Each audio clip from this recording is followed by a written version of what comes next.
Hey, what's up, you guys? We are back. That's right. Run It Back is back. After a 3-week hiatus, I was in the ATL. I'm now back. My daughter has graduated. It's time to talk playoff basketball, y'all. I am so excited to be back, Suli, and you were in the ATL, and you're clearly wearing something from the ATL. Yes. So let's get right to that. Yes, I'm not good at keeping secrets. I tip it off at the start. The jersey that I'm wearing is, of course, look at that, a Trae Young Atlanta Hawks jersey. Yes, I have to rep Trae Young. Ice Trae. I'm cold. And listen, there's no room for you to bow in front of. I can't bow on camera, but I did do this. That's his other signature move. That's right. Trae Young was incredible in the series against the Knicks. He, of course, put them down 4-1. He overcame all kinds of adversity, from everything from fans spitting on him. He still put up great numbers, and it was really exciting to watch this young star make it happen. So because I was in Atlanta and took in all things Atlanta for my daughter's graduation from Spelman, I felt it was only right that I rep Ice Trae. I think you made a great choice. It's so fun to watch him emerging. Now, my shirt, I wonder if you can even guess what it is. It's a purple shirt. It's I'm guessing it's something Laker hater-ish. That's what I'm guessing by the purple not. and gold. This is actually some empathy for the Lakers going out. Wow. Because I love LeBron, but it's not a Lakers shirt at all. Yes. Here it is. Whoa, game blouses with some flapjacks. I like that. That is a ode to Chappelle's Show and the classic Rick James sketch. No, that's Prince. That's Prince. Oh, that's right. That's Prince. That's Prince. Right. That's the even better one. The Rick James one is the one that set it off. The Prince one is the one that took it to a whole nother level. I mean, my bad. I should know that as a comedian. Know. Listen, Trae Young, basically, he might as well have said, game blouses, right at the end there. Yes. I think the bow was the equivalent of game blouses. But what I loved about that, too, is it was an ode to Broadway. So Broadway shows have not come back yet, but with Trae Young's help and his performance, maybe that's his way of ushering those shows back. So we'll see. That's right. He was making a reference to that. Okay, let's get to... I like the shirt, by the way. That's a good one. I knew you would. I was all geared up to be like, I got to show this to Suli. Yeah, I like it. And actually, it's going to flow nicely into our first part of Prime Cuts. Yes, we got to get into it. First of all, there's so much basketball to talk about. This is a jam-packed show, so let's jump in and do it. Yeah, and let's also acknowledge, Run It Back is not usually going to be off during a playoff run. There were certain things that just happen. Yeah, things happen. This is what we call a passion project, and sometimes projects that pay money take precedence to passion projects, even though the passion project is the thing that we most care about. That's right. Well, listen, this is going to pay you money soon, Suli. I know it. All right, so let's get... Please. Please. Yes. All right, so... Let's get right into this, because this is something that we referenced before. We thought we'd be talking about playoffs, but instead we're going to talk about what is essentially an off-season move. Yes. Please, break it down. Brad Stevens, I made reference to this before, the preferential treatment that he's getting. Yes. And I was wondering, if he loses in this playoff, is it time that the Celtics would fire him? And I said, I think it was on a different show, actually, I said, they're not going to fire him yet. But if he does this one more year, he could potentially get fired. Well, instead, he got promoted. He got promoted. After a lackluster season where, aside from Jason Tatum, that was the only bright shining spot. Jaylen Brown going down, that was something that happened. It's unfortunate because he's a really good player. Kemba Walker kind of struggled, continued to underachieve.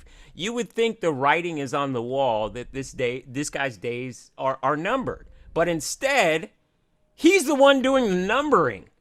He's the one with the accounting ledger doing the numbering and gets a promotion. He has failed upwards, essentially, is what you're telling me. Yeah, listen, I'm going to say it. You got to talk about white privilege here. How? Please do. The floor is yours. How on earth? When I saw this story, I actually had to check that it wasn't April Fool's Day. Right. I was like, right. This is the funniest thing that could ever happen based on what I said before. Yes. And you went out and really sort of I hate to use the phrase hot take, but you did hot take the Celtics. And, in a previous Run It Back episode, I will give you props. You were on the cutting edge of this thing, but not even you could see. This is like an Ozarks twist at the end of the season where you think it's going to go one way, and then all of a sudden, this guy he has more power and doesn't have the responsibilities of coaching. Well, and how is he qualified for this? I think. All right, I'm going to go with a hot take right now. I'm going to ramp this discussion up. Brad Stevens is the Tim Tebow of the NBA. There, I've said it. Listen, okay, I would agree with you if Tim Tebow were even worth discussing in this. Okay, because one thing I will give Brad Stevens is he is the least talented at what he does. Yes. Tim Tebow's talented at what he does compared to your average person. Yes, but he's not talented compared to NFL players. He does not belong. No, he does not belong anywhere near the league. The closest he should be in the league is wearing his old jersey on a Sunday as he pops open a beer. I don't even know if he drinks, but pops open a beer as he watches better players do what he used to be able to not be able to do. Meanwhile, let's talk about this. Danny Ainge resigned, but we know what that means. That means you were about to be fired, but we're going to let you determine your own exit strategy. Yeah, see, I just think, so that kind of makes sense to me. Yeah, sure.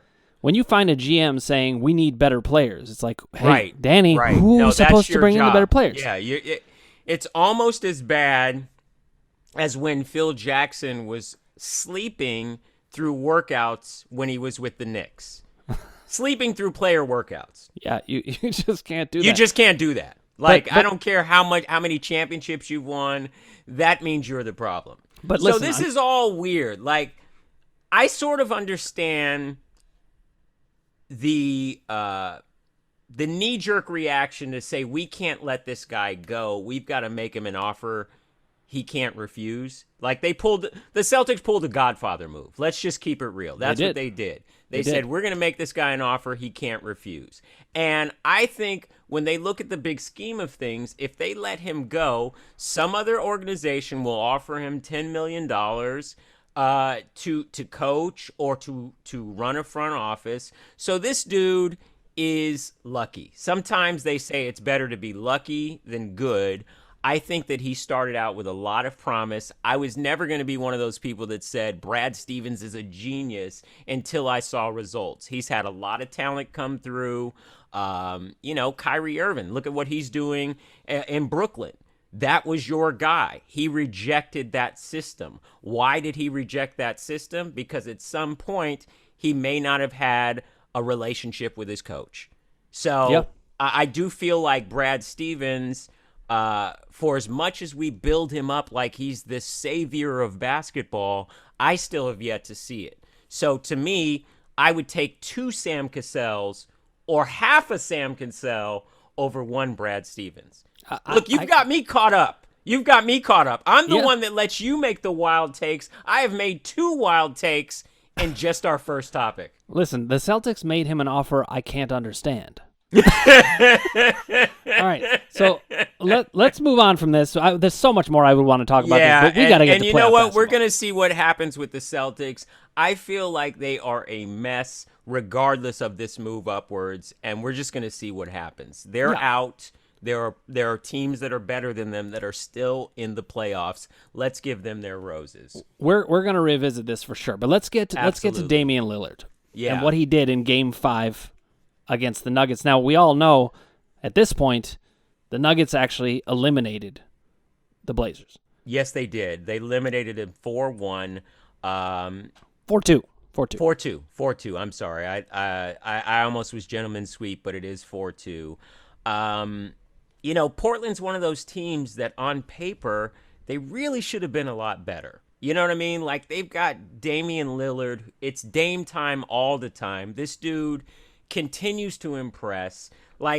He made 12 threes in Game 5, okay? Let's just give him his props right there. 12 threes in Game 5. The previous record was held by Klay Thompson with 11 threes in Game 6 of the 2016 Western Conference Finals. So what Dame is doing is astronomical. He's the first player in NBA history with 50 points, 10 assists, and 10 threes in a game, regular season or playoffs. That's the first player ever. So what he's doing is unreal.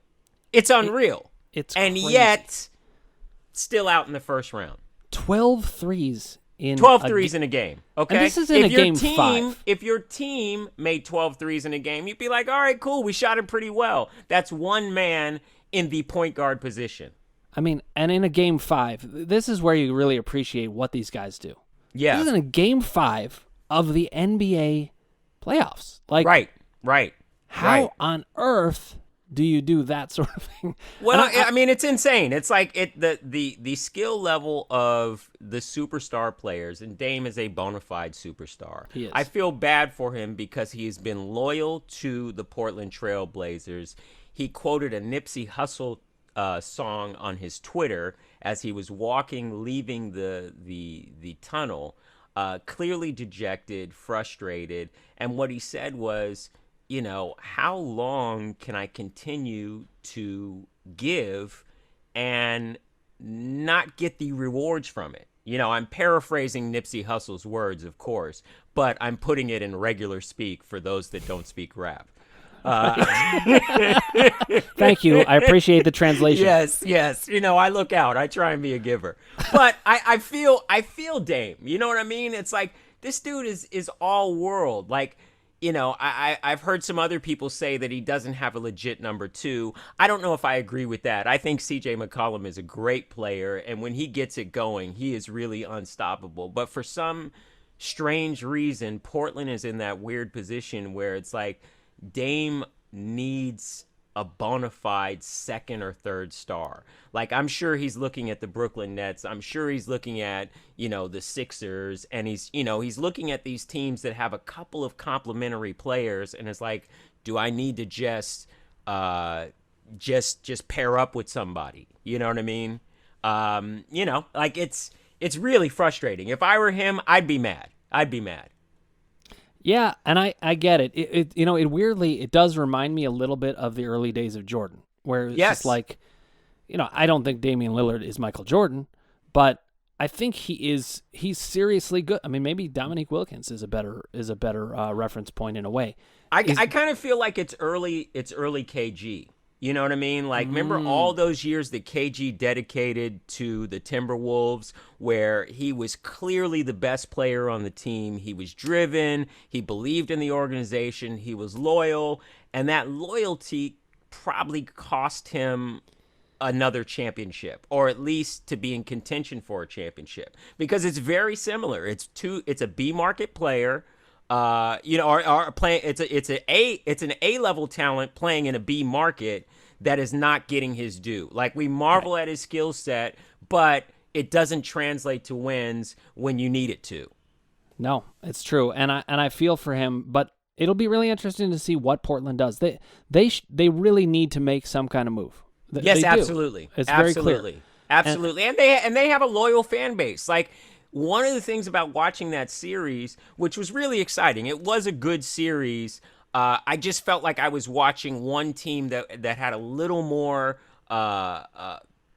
talent than the other. Like, you know, it's like like Dame's talent is undeniable. It was really fun, even just to listen to the other players tweeting about his 55-game performance. Like Kevin Durant, who doesn't give it up to nobody because he's Kevin Durant, had the most complimentary things to say about Dame. He was like, this dude is like, all his tweets were amazing. Like, it was really fun to watch other players give it up, which is one thing that I really like about where the league is right now. If a dude is putting in work, other guys give him props. Yeah. And that was really fun to see. So I feel like Dame is doing everything that he can, but he just doesn't have enough help. Yeah, and listen, on this show, sometimes we have a different take than other people. Like, we support the Utah Jazz and how much respect they should get. Yes. And one thing I will always be very staunchly for is, if you are loyal to a franchise, I love it. I love it. I want to see players like that rewarded. I do not want to see players just going around to the next thing and forming super teams. I don't want that. Right. I don't even think it's good for the league. I feel like super teams is taking the easy way out. We've sort of made it acceptable because that is the way that you win the chip. That's the way that you get your accolades. But the 80s basketball player in me, the guy that loves the dude that starts from the bottom and grinds up the right way, I have a hard time supporting it. So Dame is really like an anomaly in a strange way. He's kind of like that Reggie Miller type of player who played for the Pacers and who was incredible. But even Reggie Miller made it to the NBA Finals. And as constructed, I don't see that happening for Dame. And that bothers me. I agree. And I hope for better for him. Absolutely. So, okay, at some point we should talk about Jokic and, is he the regular season MVP and that sort of thing. But in the interest of time, I think we're going to have to get to him to a different day because we got to cover some playoff basketball. And the Absolutely. Lakers... I will say this, though. In all those games that Dame was incredible, Jokic still averaged about 38 points. So he was pretty incredible, too. And that was a pretty crazy game, an instant classic, 147, 140 in double OT. It's like in double OT. Yeah, that's a game that you will see on NBA TV over and over again. One of the more enjoyable games out of this playoffs, but I have not been mad at this playoffs. The play-in games, thumbs up. This first round of the playoffs has had a lot of intrigue. We've seen a lot of A-list superstars going down, which sets the tone for these younger stars. But yeah, we've got more playoff basketball to get into. And meanwhile, I mean, those numbers were like NBA Jam numbers. Absolutely. Incredible. Everyone was on fire. Everyone was on fire. Okay, so the reigning champion, former reigning champions. Yeah. Well, I guess they're still reigning. Nobody's taking it until the NBA Finals. They hold the championship. Now, listen, when it was 2-2 and AD was going to be out, I recognized that I was pretty sure the Suns were going to take this series. Yes. And one of the reasons, and I love LeBron. Yes. But he doesn't have enough help. B, I think they're super tired from the way that the last season was and the run into this one. Yes. And C, I got to give props to Chris Paul. He came in to that team. I mean, they were like a lottery team 2 years ago. Yes. You bring Chris Paul on there, and it's like they are a professional. Like they could threaten to win it all. I don't think they will, but they could. Well, here's the thing. I sort of look at the bubble year and this year as one long year ran together. I think that downtime in between probably wasn't enough time, which is why you're seeing a lot of these late injuries by big stars in key moments. But if you go back to that as a starting point for watching the Phoenix Suns went into the bubble and ran the table. They didn't lose. They weren't allowed to advance into the playoffs, so they sort of showed you, hey, we got a lot of promise. And in that time, Chris Paul went from OKC to the Suns. And anybody that knows basketball knows that Chris Paul elevates a team. Wherever they are, you can position them about 2 or 3 spots higher in how they finish in the season. He engages young players. He is a glue guy, if ever there was a glue guy, and he has a way of making stars even better. So watching this series, when he went down with injury, as a former, I'm still a Clipper fan, but as somebody who had Chris Paul as a guy that was my guy playing for my team, I was like, oh no, here we go again. Chris Paul gets hurt in the playoffs. He's put in all this good work. The Suns are a 2 seed. It's all going to crumble. It did not crumble. No, it did not. The 2 seed prevailed. They are moving on. Devin Booker had 47 in a closeout game. Jay Crowder was knocking down threes, had 18 points, 8 rebounds, 2 blocks, 1 steal, and I love this stat. He was ejected. 1 ejection, yes. 1 ejection, ejected for trolling LeBron with salsa dancing. He was salsa dancing, and I'm not sure what the salsa dancing means. Was it a reference to LeBron's Taco Tuesdays? But the game wasn't on Tuesday. I don't know why salsaing is offensive but I think it's funny, and it kind of made me root for the Suns in a weird way. Yeah, I totally get it. And I think if there ever was a player that would get ejected twice in a game, I'm thinking it would be Rasheed Wallace. I don't know. Yes. But Jay Crowder, after he salsa'd, he knew he was going to get tossed. Yeah. And he just sprinted for the locker room, which I thought was hilarious. It's like dance and go. You know what I mean? He knew it was coming. He knew it was coming. He was like, "Oh yeah, party time." I got to talk about this very briefly, about Charles Barkley's nickname for AD. you take it. I'm going to give you the honors. Well, after Game 5, Charles Barkley brilliantly and hilariously dubbed Anthony Davis street clothes because we have seen him in street clothes more than we have seen him on the court. It's hilarious. It's just mean enough to be embraced. Yeah. It is the most hilarious nickname ever. It's better than Pandemic P, in my opinion. And Pandemic P was right up there. I thought also Lou Williams being Lemon Pepper Lou Williams was pretty good. Street clothes for Anthony Davis. That's the top of the NBA bad nicknames that appropriately fit. Yep. All right, let's move on to the other LA team, your Clippers, who I picked to win the championship.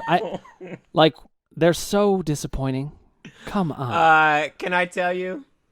When they went down 0-2 to start the first round of their playoffs, after a bubble performance where they thoroughly embarrassed anybody that has purchased Clipper merchandise. I'm talking about myself right now. I have a whole bin of Clipper stuff that I buried after the bubble. I buried it. Actually? In the ground?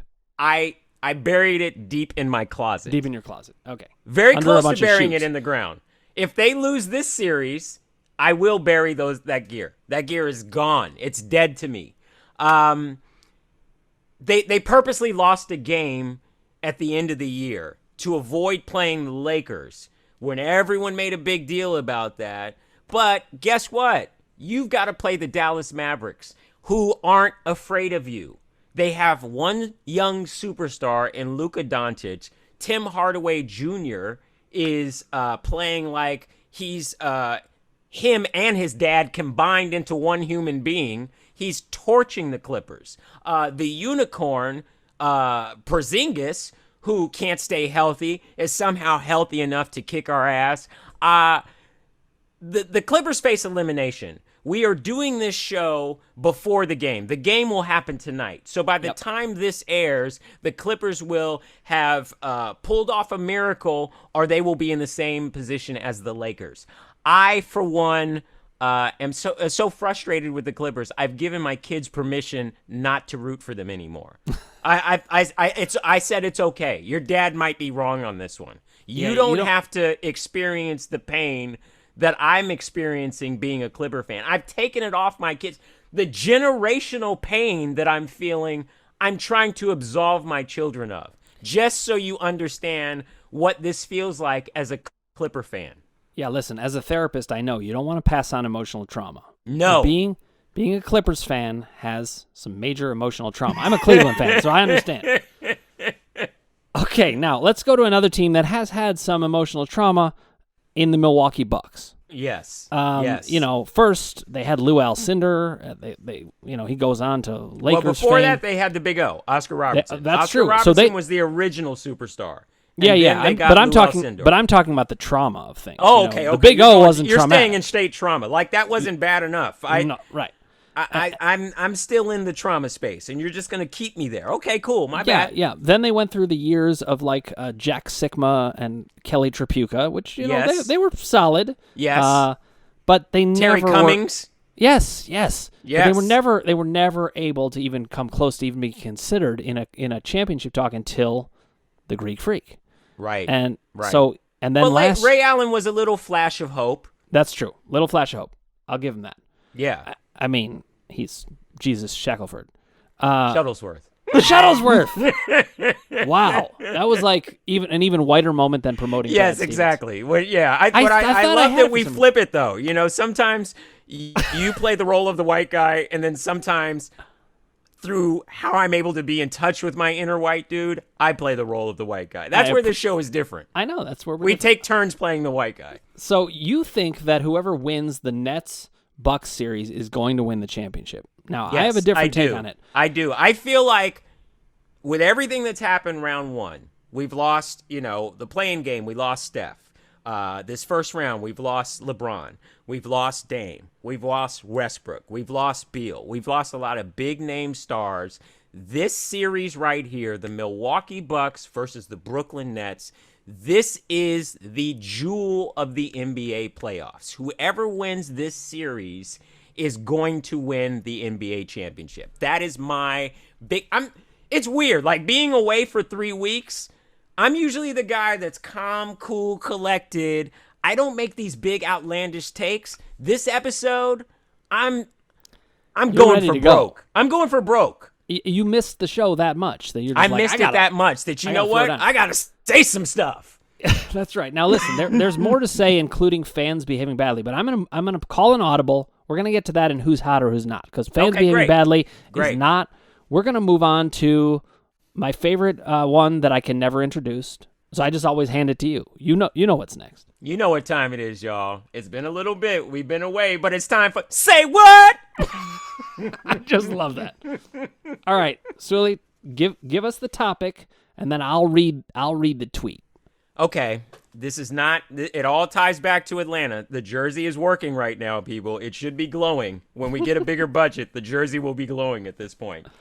There was a restaurant in Buckhead in Atlanta that apologized after turning away NBA legend, Hall of Famer, Atlanta Hawks superstar Dominique Wilkins. A restaurant turned him away, saying that he was not dressed appropriately. Okay? So Dominique Wilkins went to Twitter. I will let you read his tweet because this topic is Say What? It sure is. He said, "In my many years in the world, I've eaten at some of the greatest restaurants in the world, but never have I felt prejudice or been turned away because of the color of my skin until today in #Atlanta in La Biboque." Did I say La Biboque? La Biboque? I don't know what that restaurant. I've never been to that restaurant. I don't know. Probably will not go to that restaurant because of my love for Dominique Wilkins. I stand in solidarity with Dominique Wilkins. The thing that was also terrible about this is in line with what a lot of these current NBA players are talking about. They're talking about what's the point of having this money, having these accolades, having this fame, having this notoriety if you can't live a life that affords you the simple pleasures of going to a restaurant. Yeah, but it's even more than that. Yeah, of course it is. Of course it is. Of course it is. But I'm just going at a baseline of understanding of just how simple that is. You've given your blood, sweat, and tears, your hard work to put Atlanta on the map. This dude is the original superstar, okay? He's the human highlight film. And if he's being turned away, what does that mean for the average person that hasn't done what he's done? Yeah, and that's where I'm coming at this from. It reminded me a little bit of and this was not a racial thing, but when Patrick Ewing wasn't recognized in MSG, it was like absolutely, what is going on here? Absolutely, yeah. These things should never happen. You know what I mean? Out of respect for what your contribution to the history of basketball is, at the very least. You know what I mean? Like you're one of the architects that have built this thing, that have built this place, and you aren't being appreciated for it, or all that work feels in vain when you're in real time just trying to support something. Absolutely. See, I think this is where we might have a unique take, different than other shows. There's two parts to this. There's the racial part that really anybody should get, and the people who don't, shame on them. Really. Well, we can't help you. We can't help you. This isn't the show. But we can shame you, which is not something a therapist usually does. But I'll do it. I'll do it if I have to. We can street close you. But the thing where we're different is we recognize that Dominique Wilkins, he put in his blood, sweat, and tears, and he helped build the league. Absolutely. Absolutely. It's a point of like ignorance in society to not know who Dominique Wilkins is. Right. And I'm sorry, you shouldn't be forced to wear your jersey around just so people understand who you are. Yeah. Like, one of the things that bothered me about this story was the fact that the restaurant tried to lean into this dress code policy. Like, somehow that condones the behavior. And then it comes out that Lamar Odom ate at the same restaurant in a sweatsuit, and there's pictures of him with the owners. So, like, it was an ugly story, but it's a reminder of how much work we still have to do in this country in terms of basic acceptance. You know what I mean? And that's what this story is about, and that's why it's important to highlight this story. Yeah, and I'm going to go on a tiny mini rant, and then we'll move on. Please do. Listen, in their apology, they said, "We apologize for any confusion our dress code may have caused." Like, that is the epitome of not taking responsibility. This dress code did not cause confusion. It actually clarified something. Right. It clarified that you're racist. Absolutely. Absolutely. There's no confusion here. If you want to pretend... I'm not confused. No, I know you're not confused and I'm not confused, but they're pretending that it caused confusion. There was no confusion here. We all know what's going on. Absolutely. I'm not going to cut straight through the confusion. Le Bibliothèque, Le Bibos, whatever that restaurant is called. Yeah. You won't be getting my business. I'm not sure they're going to get any business. I think they're going out of business. Yeah, let's hope so. Well, if I was still in Atlanta, I would be wearing a Dominique Wilkins jersey, and I would be protesting that restaurant. You know what I'm saying? You know what? We need to do an experiment. We need to send Brad Stevens there in his underwear and see what happens. In a Kyrie jersey? Yeah, exactly. And they'll be like, "Oh, Mr. Stevens, come sit down. Right this way, Mr. Stevens. Yes, Congratulations on your ill-deserved promotion. Yes, in fact, you now own this restaurant. Can we start you off with some Vichy soir?" All right, Suli, let's get to the dunk of the week. It's time. As usual, I don't know what the dunk is. I get to see it for the first time myself. Well, here it is. The dunk of the week from a game and a series that is now over, but this player definitely made an impact. He is on the rise. Here's Ja Morant with a nice little dunk of the week. Little breakaway. Bam! 360 Ja Morant. Oh, my God. This just is so much talent, and I love watching the NBA, how much body control these guys have. I mean...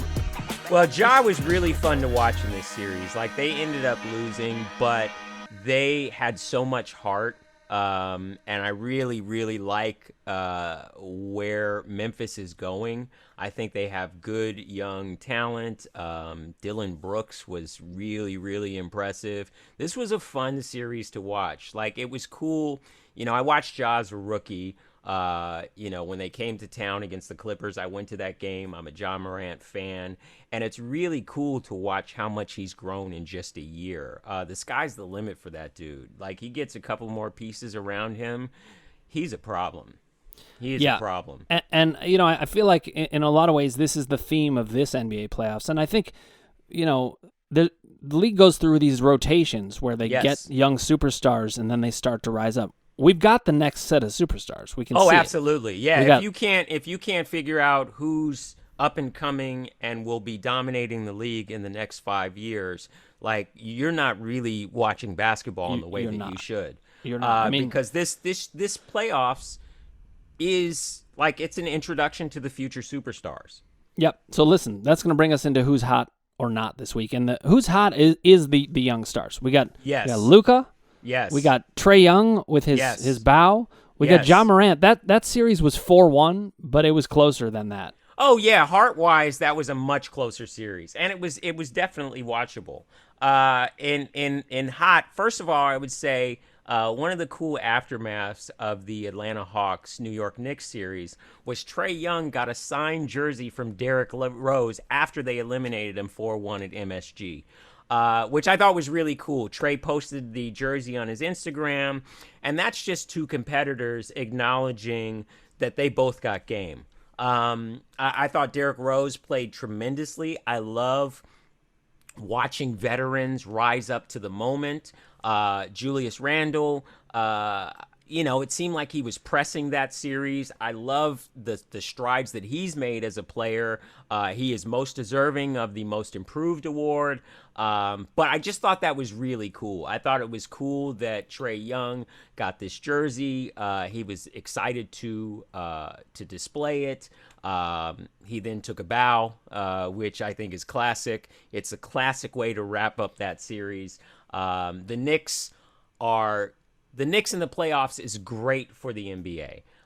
It was fun to see their fan base, to see Chris Rock and Tracy Morgan and Spike Lee. Like, that is what basketball is all about. I love uber famous diehard fans that have great courtside seats and they are showing their enthusiasm. Like, that was all great.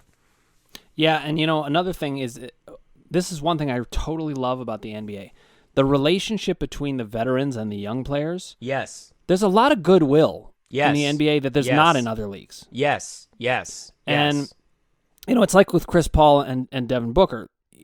These guys are trying to bring they want the next level to go up. And that's what I love about it. Absolutely. Well, I mean, one of the fun things about watching Devin Booker, even if you aren't a fan of the Phoenix Suns, is that mentorship, the brief mentorship he had with Kobe Bryant, has elevated his performance in the playoffs. The last time he played against Kobe signed a pair of shoes to him and said, "Be legendary." And so we're seeing that play out in real time in the playoffs. So I think it's great whenever there's a veteran that appreciates these young stars and kind of nurtures that and gives them just a little more of a push and says, yeah, keep doing it, dude. You're doing your thing. Yeah, you're putting in that work.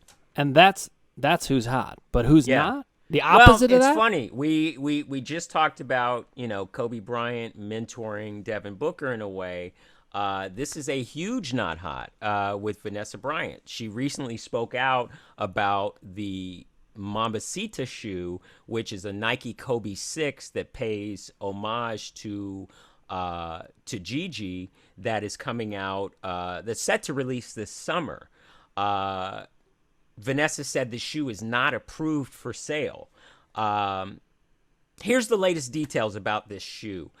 She took to Instagram this week to address the leak. Like, the shoes were leaked out over in the UK. Some people posted pictures online.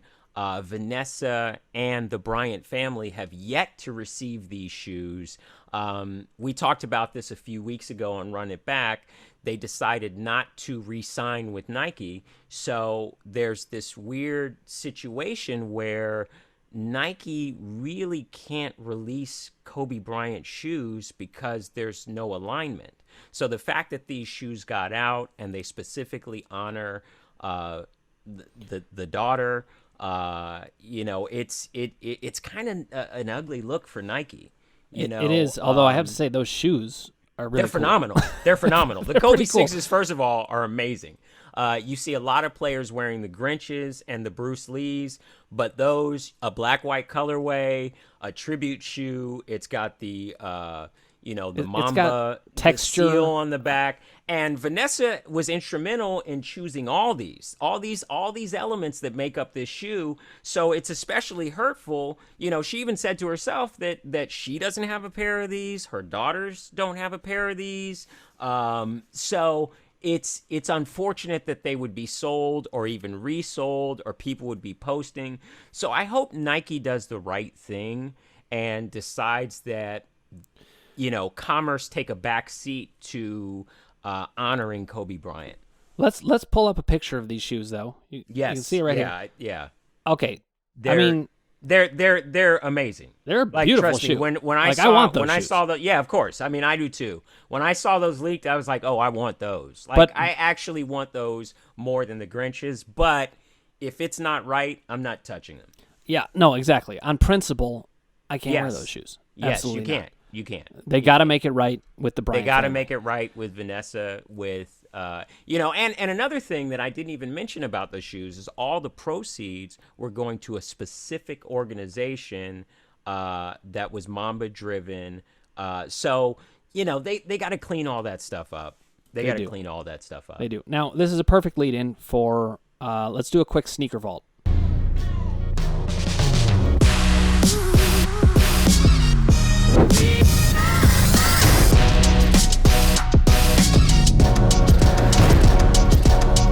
Okay, you got a shoe? I do have a shoe. All right, let's see. It's summertime, and that means you're gonna need some hot kicks. So I am sharing with you one of my favorite shoes in the box still. I wear these every so often. One of my favorite Jordans. I'm just going Jordans. It's a Jordan summer. These are the Jordan 1 Nigel Sylvesters. Oh. These are pretty nice. It's a shoe that's Nigel Sylvester is a BMX racer, right? And this is a shoe that was made to look like you're supposed to be on a BMX bike all the time. It's got like pre-made scuffs, which I know seems kind of weird, but it really pre-made. Does. Yeah, they're pre-made. Like they're already made to look a little beat, right? Yeah. Because the idea is you're supposed to wear these in an active way. I don't BMX, but I am going to walk around like I do. This is an amazing shoe. This came out in 2017, I believe, and it was right up my alley. I love beater Jordans, Jordans that are worn. I'm not I do have some that are dead stock, but this is a pair that I love wearing, and they're just so simple. They've got, this cream color, this the swooshes in gray and white, the red bottoms, which are really cool. This is a great shoe if you can find it. They've gone up in price in a while, over the course of time, so they are going to set you back a little bit. But if you want to fly Jordan for the summer, you could wear these with dress pants. Like, I don't want to go all dad on you and tell you how you can dress these up or dress these down, but this is a most functional, borderline high attire Jordan. How about that? Oh, I like it. Also, there's a little bit of taunting in it. It's like I'm wearing white, but I'm going to get dirty. So this, and I'm not afraid to get dirty because I'm dirty. That's right. Now, I'm going to bring us into final thoughts, but I'm going to call another audible because I think we need to. We were going to talk about, does defense win championships in 2021? We're going to talk about that, I think, next week in our final thoughts, maybe somewhere else. I think that makes sense. I think that makes sense. All your audibles are making sense right now. Because here's the thing we have to talk about. We got to talk about the fans. We did not get to talk about this. That is the big topic that really needs to be addressed. As America is opening up post-pandemic, we are reclaiming freedoms that we had to temporarily abandon. And what we're seeing is fans are out of their damn minds. They are out of their damn minds. Like a fan poured popcorn on Russell Westbrook. Kyrie Irving stepped on the Celtics logo. And an irate fan in a Kevin Durant jersey, a 21-year-old student, threw a water bottle that came inches away from Kyrie Irving's face. We've got a bad situation here. And I just call it fans behaving badly, but it really is entitlement and privilege that is spilling over in the most ugly way. Yeah, and I have to say I'm surprised by it because maybe I shouldn't be surprised by it, but I am, and here's why. From a psychological standpoint, I think that the pandemic actually brought out some humanity in a lot of ways. We were all in it together, and there was a lot of bad stuff, of course. Sure. I mean, all kinds of crazy, horrible stuff happened during the pandemic, including the pandemic. Sure. But I thought that people would get out there and they would just be grateful to be somewhere. It's so weird to me that they're not seeing it that way. These people. Well, that's the thing about, entertainment is a privilege, not a right. You know what I mean? And the ability to attend live entertainment again is something that should be appreciated, Absolutely. Not taken for granted. That popcorn, I'm sure it was not cheap. You know what I mean? I've been to a game. It was like an $8 popcorn. $8 times more? 3. Ooh, yeah. $24 popcorn. You shouldn't be pouring that. You should be taking that home and rationing it out. You should take it to the bank and put it in a safety deposit box. That's the new cryptocurrency. It's some $24 popcorn. But it's terrible. It's like, I think that you have to, the league has to do a better job of protecting their stars. I think there should be more consequences for people that step out of line.